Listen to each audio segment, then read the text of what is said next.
Obrigada. E os convidados do programa de hoje, que estão aqui para responder as perguntas desses estudantes e também as perguntas de quem está em casa, são os deputados Léo de Brito, do PT do Acre, e Eduardo Bolsonaro, do PSC de São Paulo. O tema de hoje é o Estatuto do Desarmamento. Obrigada pela presença aqui no programa, deputados. Deputado Léo de Brito, qual a importância para o parlamentar dessa interação com os jovens, com os universitários? E graças a Deus que nós temos uma democracia. Muitos jovens, inclusive, morreram por causa disso. Morreram lutando contra a ditadura militar para que a gente complete esse ano, exatamente esse ano, 30 anos de democracia no nosso país. E sendo brindado com a presença de jovens tão inteligentes, de jovens que têm uma preocupação com o futuro do nosso país. Deputado Eduardo Bolsonaro, qual a opinião do senhor sobre o programa de estágio de visita? É importantíssimo. Normalmente, os grupos, as pessoas vêm aqui na Câmara dos Deputados, o padrão é quando tem algum projeto de lei de interesse deles. Os jovens vêm aqui procurando muito mais conhecimento do que qualquer coisa. Eu espero que, ao contrário do ocorrido no regime militar, os jovens não peguem armas para fazer sequestros de autoridades, latrocínios, como ocorreu naquele período, né? E, na minha opinião, não são jovens, são criminosos que morreram. Mas, no meu entendimento, sim, muito importante, são muito bem-vindos e parabenizo pelo interesse de vocês de vir aqui buscar o conhecimento, que realmente a ideia que a população em geral tem da sociedade, né, tem de nós aqui, é que a gente faz o que a gente quer, ou então não liga para os anseios da sociedade. Mas isso é mentira e vocês estão aqui para comprovar e também para, por que não, para nos criticar no que nós estamos fazendo de errado aqui. Bom, queria saber agora a opinião dos dois deputados sobre o projeto, começando com o deputado Eduardo Bolsonaro. Na verdade, o projeto ele tem um ponto que é o principal ali. Dentre os requisitos para se adquirir uma arma de fogo, há ali a comprovação da efetiva necessidade. Agora, o que é efetiva necessidade para mim, pode não ser para você. Isso aí fica a cargo do delegado federal na hora de autorizar ali a pessoa a adquirir uma arma de fogo. A gente só está retirando esse requisito subjetivo. Todos os outros requisitos, residência fixa, nada consta na justiça, se a pessoa estiver respondendo um inquérito policial que seja, ela já não pode adquirir uma arma de fogo. Mesmo aprovado o PL, o 3722 do deputado Peninha, o Brasil seguirá sendo um dos países onde há o maior controle, o maior rigor de arma de fogo. Inclusive, no Brasil, dentre os requisitos, que está o manuseio da arma de fogo, né, que nós estamos colocando como requisito para a posse, para se poder comprar uma arma. No exterior é o requisito para o porte, para se andar com ela na cintura. Então, na verdade, a gente só está querendo dar ao cidadão o direito dele ter uma arma de fogo, se assim ele desejar. E nada mais estamos fazendo do que respeitar o referendo de 2005, que o governo, na cara lavada, passa por cima. Obrigada, deputado Bolsonaro. Deputado Léo de Brito. Primeiro, desmistificar, isso aqui é um mito. O que foi definido pela população, por mais de 60% da população, está sendo cumprido. Tanto é que existe o direito, os cidadãos têm direito de ter acesso à arma, desde que eles cumpram esses requisitos. Então, o deputado, o que foi proibido naquela época, o que não passou, foi a comercialização, a proibição da comercialização. Então, vamos desmistificar isso. E, claro, tem que ser comprovada a necessidade. Para mim, a questão do acesso às armas, ela deve ser uma exceção e não uma regra, porque ninguém vai conseguir convencer ninguém de que o acesso às armas ele não vai trazer mais violência. E o que aconteceu a partir do Estatuto de Desarmamento é que as curvas que estavam ascendentes, estima-se que nós tenhamos salvo mais de 120 mil vidas no nosso país se as curvas tivessem continuado na ascendência que tinham antes do Estatuto do Desarmamento. Então, para mim, é cultura de paz e não cultura de guerra. Obrigada, deputado Léo de Brito. Bom, passar agora para vocês. E parece que já tem pergunta desse lado aqui. Você de Lilás, é isso? Isso. Pode fazer para quem é a pergunta, mesma coisa, nome, estado e o curso que você faz. Ok. Boa noite, meu nome é Felipe, sou de Pernambuco, faço ciência política na UFPE. Primeiramente, gostaria de agradecer a participação dos deputados. Tá?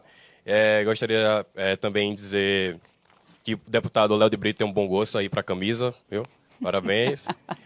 E minha pergunta vai para Bolsonaro. Tá? Então, de acordo com o mapa da violência, né, que foi dados divulgados esse ano, 2015, mais de 160 mil vidas foram salvas graças ao Estatuto de Desarmamento, né, que foi aprovado desde 2003. Né, dentre algumas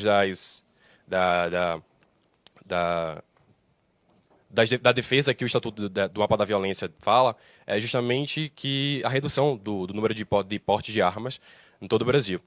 Eu gostaria que o senhor explicasse para mim como é que se daria a correlação, né, em qual sentido se daria, se seria positiva ou negativa, entre duas variáveis, que seria o aumento no número de armas em circulação no país com o número de homicídios aqui no território brasileiro. Posso Por responder? quê também? Na verdade, se formos analisar a mesma lógica do mapa da violência, né, no ano de 2200, um cidadão brasileiro vai viver 300 anos de idade, já que nas últimas décadas a expectativa de vida do brasileiro ela não para de subir. Então, na verdade, é um raciocínio falacioso, porque quando se reduz o número de mortes, fala-se que é o Estatuto de Desarmamento. O Brasil, conforme o próprio mapa da violência, acaba de bater um novo recorde. Nunca se matou tanto com arma de fogo quanto hoje. São mais de 42 mil mortes, segundo o mapa da violência mais recente. Tem como dizer que o Estatuto do Desarmamento falhou no seu principal objetivo, que é reduzir o número de mortes? E se formos levar em consideração que uma sociedade armada é violenta, os Estados Unidos era para viver em constante genocídio, porque lá a relação de homem-arma é quase de 1 para 1. Então, na verdade, eu não tenho esse entendimento. Inclusive, a Universidade Harvard, em diversos estudos, aponta o seguinte: os 9 países europeus mais armados são os que têm o menor número de homicídios. E os 9 países europeus mais desarmados têm 3 vezes mais o número de homicídios. Então, na verdade, esse argumento é raso. No começo do ano falava-se em 100 mil, o Léo falou em 120 mil e você está falando em 160 mil. Até dar um conselho para vocês chegarem a um consenso de quantas mil vidas foram salvas pelo Estatuto do Desarmamento. Boa noite. Minha pergunta vai para o deputado Léo de Brito. Sou de Santa Rita, Maranhão. E eu gostaria de saber, porque no deputado do projeto do projeto do deputado Peninha, ele defende que as munições muda o estatuto, que de 50 munições por ano passa a ser 50 munições por mês. O que você acha da mudança no estatuto nesse lado? Volto a repetir, a flexibilização dessas regras, ela só vai ajudar a violência. Eu não vejo motivo para isso. Se um cidadão ele vai utilizar armas para sua defesa, por que ele vai precisar de 50 munições por mês? Por que ele vai precisar de 50 munições por mês para se defender, defender a sua residência ou seu comércio? Ou por que ele vai aumentar o número de armas que ele vai ter na casa dele? Então eu vejo como uma medida desnecessária, absolutamente desnecessária. Volto a reafirmar, o cidadão brasileiro hoje tem direito, dentro de situações objetivas que foram citadas aqui pelo deputado Bolsonaro, de ter acesso a armas. Agora, o acesso às armas ele deve ser uma exceção e as pessoas que devem acessar as armas elas têm que cumprir determinados requisitos. Então, eu acho desnecessária essa medida. Inclusive, pejorativamente, tentando nos criticar, colocaram o nome de bancada da bala. Mas muito antes bancada da bala do que bancada da mala. Tá ok? Ninguém que está envolvido da nossa bancada ali da bala, né, está envolvido em esquema de corrupção. E, na verdade, aquela questão que estava falando das 50 munições por ano, sempre que acontece alguma coisa, algum noticiário faz ali, noticia um policial que tenha reagido com tiros a algum criminoso, sempre fala, mas e o preparo da polícia, o preparo da polícia? Você acha que com 50 munições por ano dá para uma pessoa se preparar? Essa pessoa fica preparada para utilizar uma arma de fogo? Então, no meu entendimento, é até pouco 50 munições por mês. Atiradores e atiradores, principalmente, né, quando estão se preparando para os campeonatos, dão 400, 500 tiros em um dia. 50 munições seria muito pouco. Por mim, eu gastei R$52 mil na minha campanha em São Paulo. Fui eleito à base de muito suor e também graças à internet. Então, tenho propriedade para falar que eu sou a favor, sim, de que se mantenha o financiamento privado. Porque se mantiver público, o governo aí e os seus aliados já saem com mais de 100 bilhões por ano com as ditas bolsas, né, assistencialistas e por aí vai. E outra coisa, se forem olhar aqui, exatamente, não vou citar nomes não, e não é o caso do Léo, mas se forem ver nome a nome, quem é que recebeu dinheiro de indústria, tem muita gente de direitos humanos também que vai aparecer aí, pode ter certeza. É só ir lá em www no site do TSE que o senhor vê isso. Na verdade, o que se fala aqui, o Léo está falando que é um direito e etc., na verdade não é. A gente sabe que o governo tem a cultura desarmamentista. O delegado federal que autorizar diversas vezes porte ou a aquisição de arma de fogo, ele é mudado daquela cadeira. Ele segue o chefe dele, que é o ministro da Justiça. A gente sabe, em Brasília, no passado, foram 2 portes o ano inteiro, numa sociedade em que chegamos em números oficiais a quase 60 mil mortes por ano. Então, na verdade, é uma falácia. No Brasil não há um controle, há uma restrição a esse direito. E o direito de autodefesa é sagrado. A nossa vida está acima de qualquer pedaço de papel. E nessa segunda parte do programa, a gente vai saber um pouco como pensa quem está em casa nos assistindo. Bom, eu tenho aqui já alguns comentários que chegaram pelo Facebook, deputados. O Luiz Fernando Ramos Filho, de São Paulo, capital, diz o seguinte: respeitem a opinião do povo e o nosso direito de legítima defesa. Armas não matam pessoas, pessoas matam pessoas. Revogação já. Marcos Passos, de Brasília, Distrito Federal.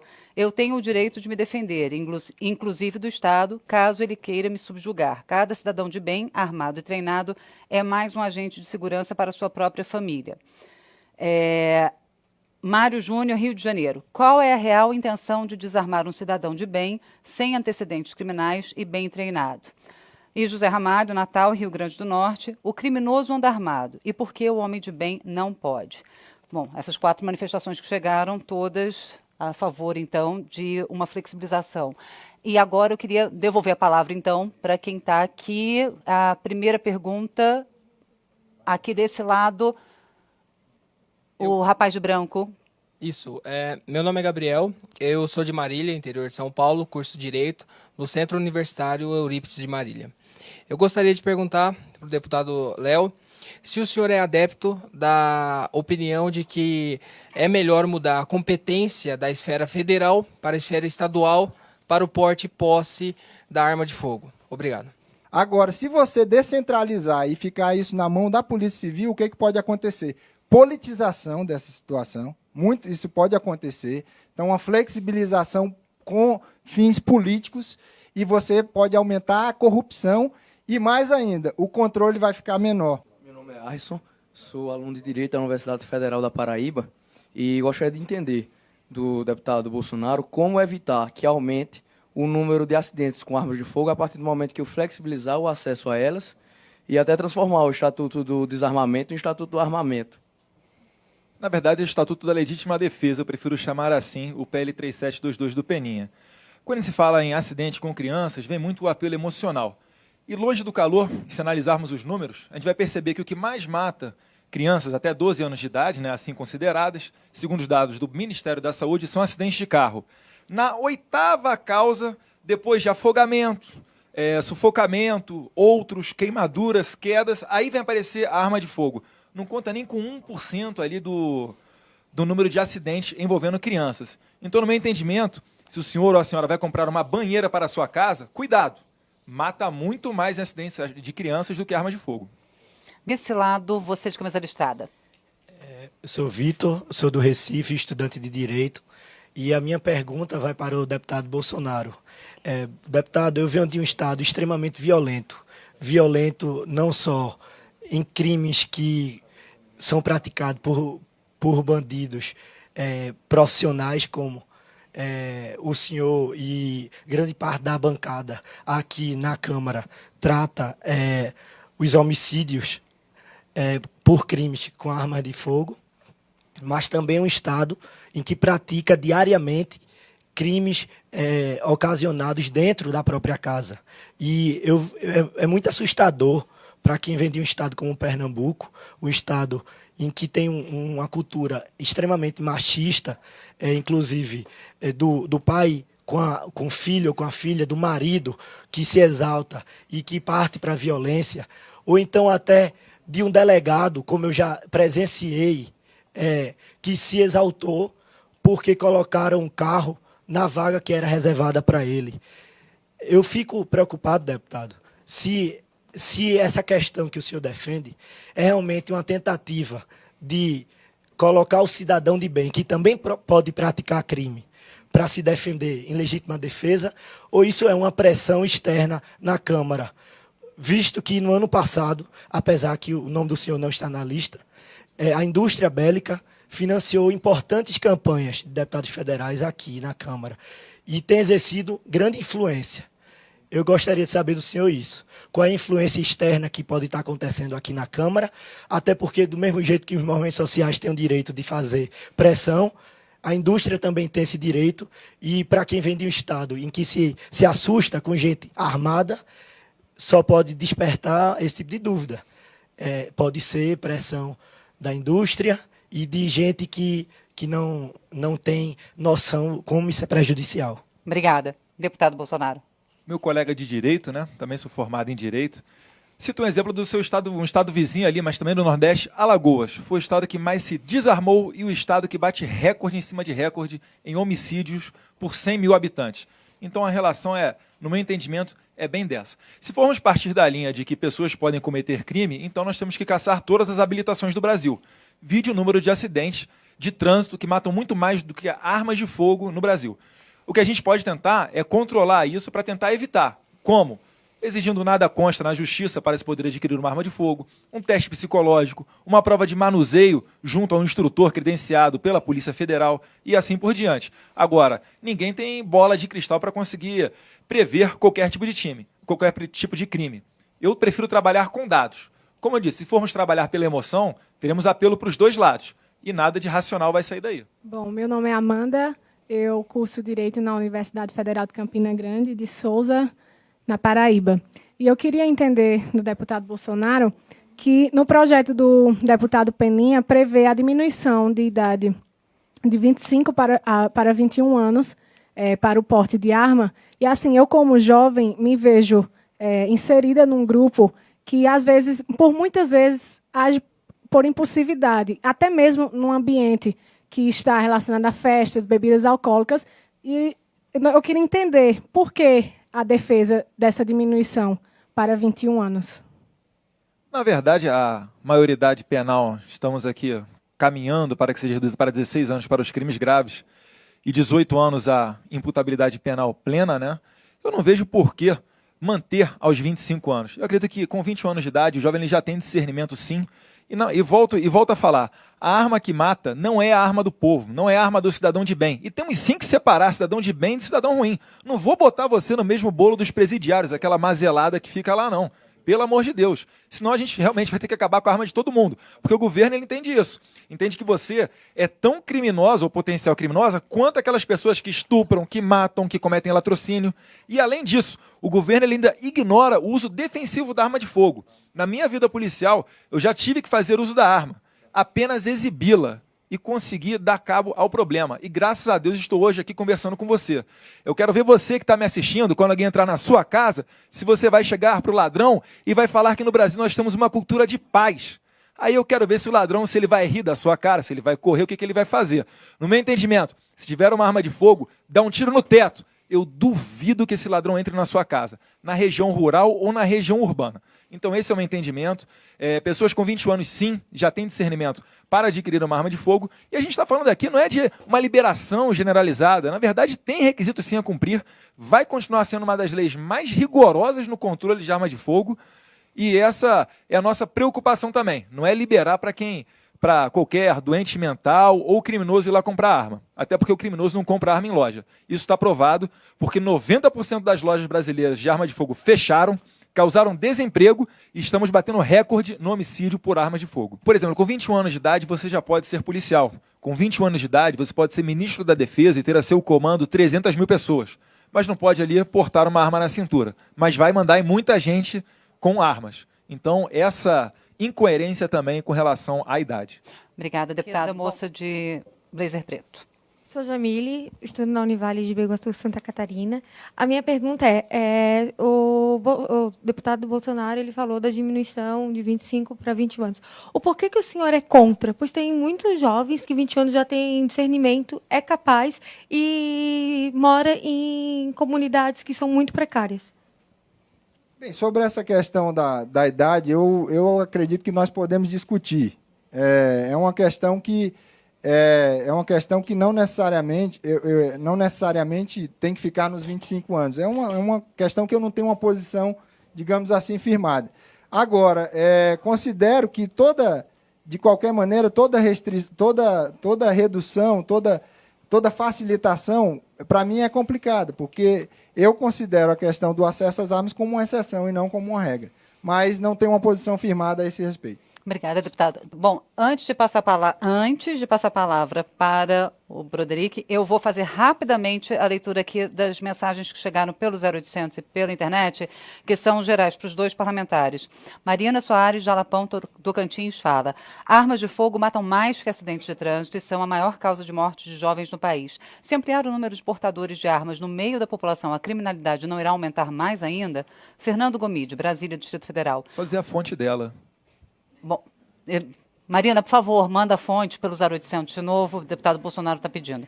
Fernando Gomide, Brasília, pergunta: os senhores não acham que desarmamento civil é algo totalmente ineficaz contra o combate ao crime? Porque as armas que chegam às mãos dos criminosos não têm nenhuma relação com as armas vendidas legalmente em lojas. Eu creio que ele se refere aqui ao fato do contrabando de armas ser muito... Um dos parlamentares aqui... A maioria das armas são nacionais. A maioria das armas hoje apreendidas são nacionais, não são internacionais. Bom, rápida... Na verdade, um dado dos anos 90, porque eu não tenho ele mais recente, 80% da produção brasileira nos anos 90 era destinada aos países vizinhos aqui.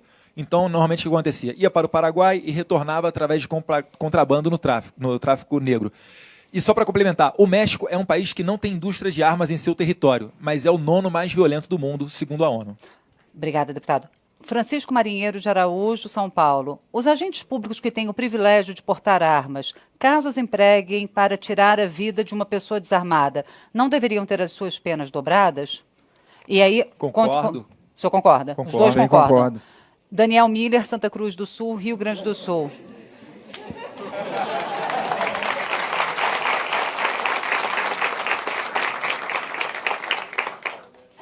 Daniel Miller, pergunta para o deputado Eduardo Bolsonaro: não seria uma boa iniciativa a liberação de porte de armas para todo proprietário de estabelecimento comercial, especialmente aqueles familiares, desde que eles frequentem aulas teóricas e práticas dadas pela própria polícia? No meu entendimento, a gente poderia estender muito mais o rol de pessoas para o porte, né, desde que cumpridos os requisitos. Por exemplo, bacharel em Direito. Eu não entendo que a pessoa que seja formada em Direito ali, ela vai ter qualquer tipo de problema com uma arma de fogo, caminhoneiros e etc.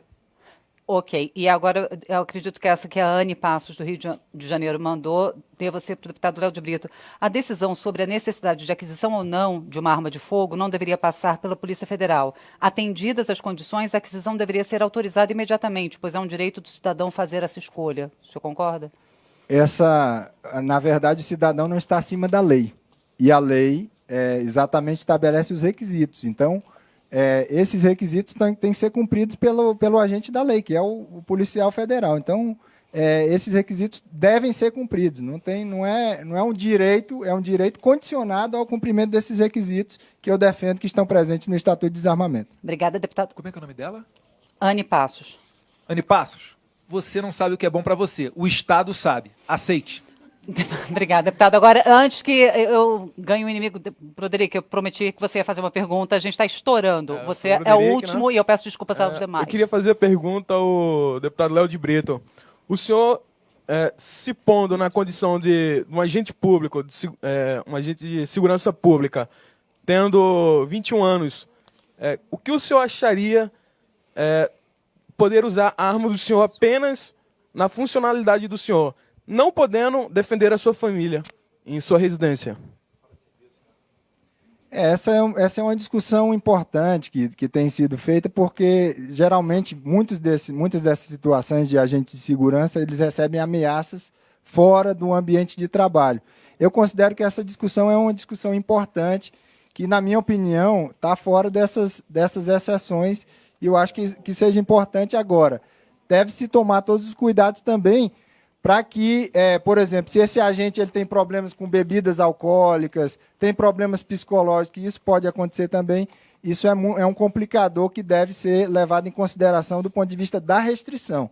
Mas essa sua preocupação é uma preocupação pertinente. Bom, na minha visão, rapidamente para encerrar, deputado. É quase que um preconceito, beira o preconceito, um vigilante poder usar a arma dele em serviço e não poder usar a arma dele fora de serviço. No meu entendimento, é algo que não tem qualquer lógica. E a gente pretende mudar, sim, nesse ponto. Obrigada, deputado.